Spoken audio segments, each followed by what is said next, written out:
خیر خواہ بن کے چلیں گے پھریں گے، کسی کا برا نہیں چاہیں گے، سب کا بھلا چاہیں گے۔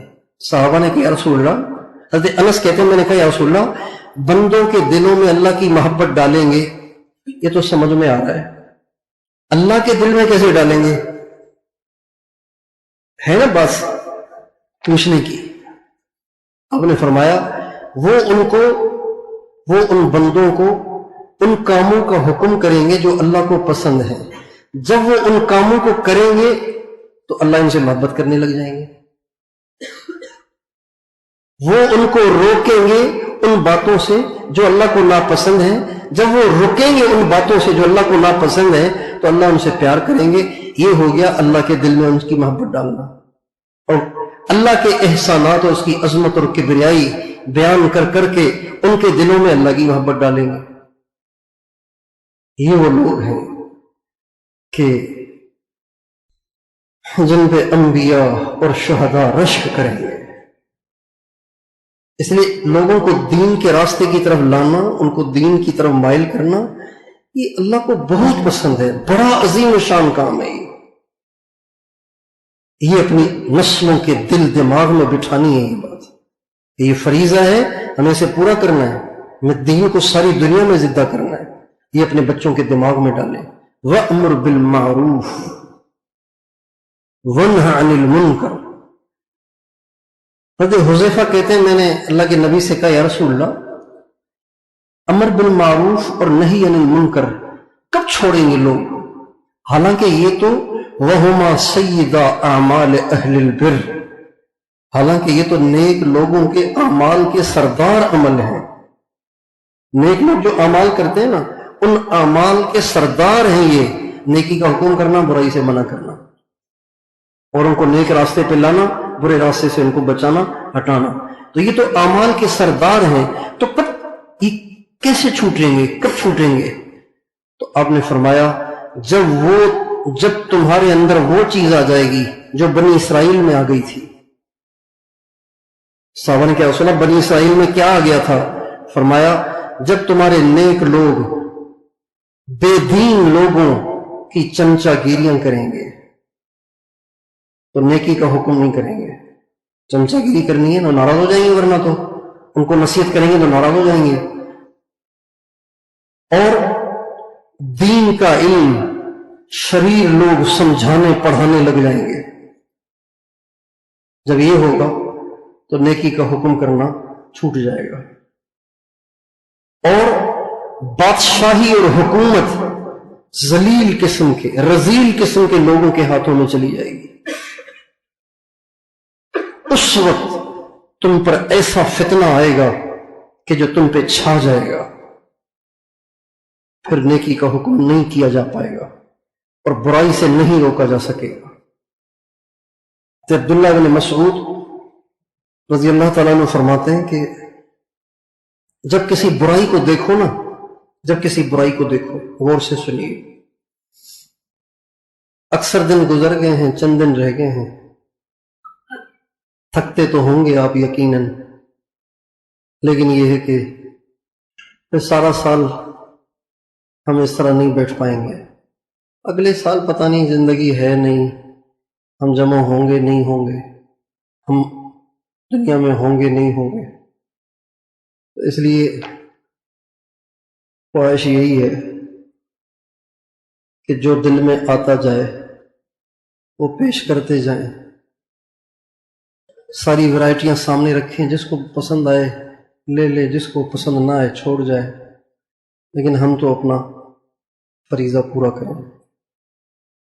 احباب جمع ہے میر حال دل کہہ دے، پھر التفات دل دوستاں رہے نہ رہے۔ آپ سارے میرے عزیز پیارے دوست آئے ہوئے ہیں، تو اس لیے تھوڑا سا برداشت کریں۔ حضرت عبداللہ بن مسعود فرماتے ہیں کہ جب آپ کسی برائی کو دیکھیں اور آپ میں اتنی قدرت نہیں ہے کہ آپ اس کو تبدیل کریں، ختم کرنے کا لفظ نہیں، فلم تستطع له تغییرا، آپ اس کو تبدیل نہیں کر سکتے نیکی سے، تو پھر اتنا تو ضرور ہونا چاہیے کہ اللہ یہ جانے کہ آپ دل سے اسے برا سمجھتے ہیں.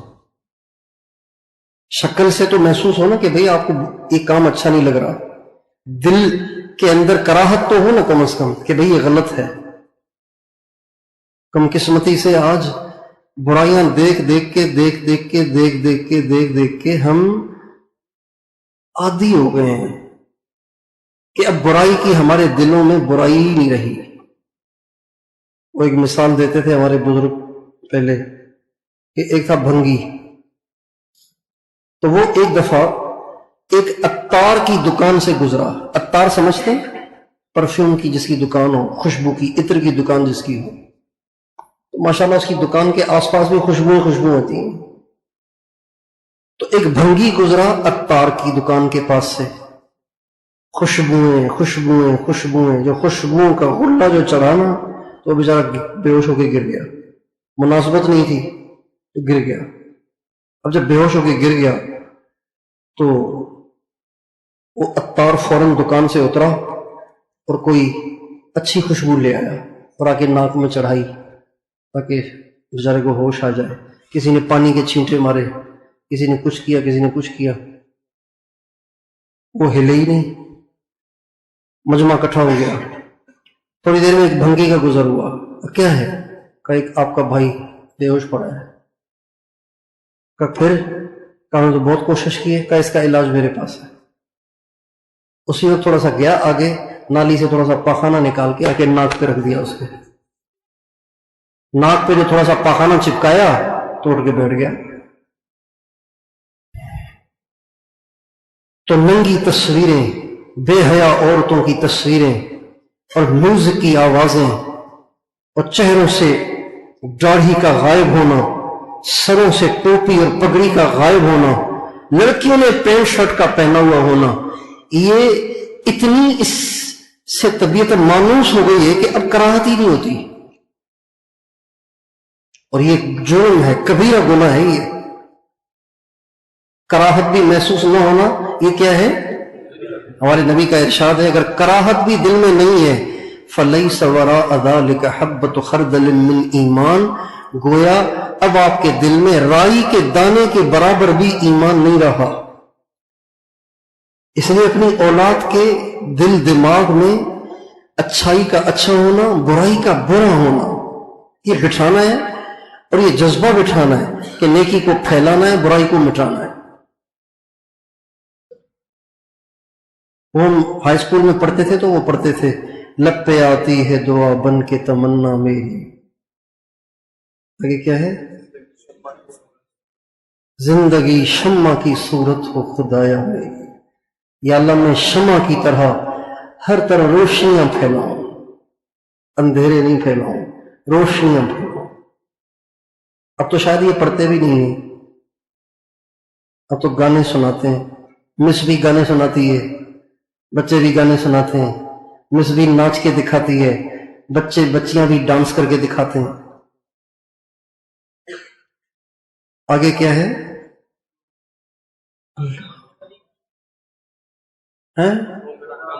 یہ بعد میں، اس سے پہلے اندھیرا ہو جائے نا، دور اندھیرا ہو جائے، اجالا ہو جائے. دور دنیا کا میرے دم سے اندھیرا ہو جائے. آگے اس طرح میرے چمکنے سے اجالا ہو جائے. یہ کیا ہے؟ یہ کون سے جذبات سکھائے جا رہے ہیں بچوں کو؟ وَأْمُرْ بِالْمَعْرُوفِ وَانْهَ عَنِ الْمُنْكَرِ.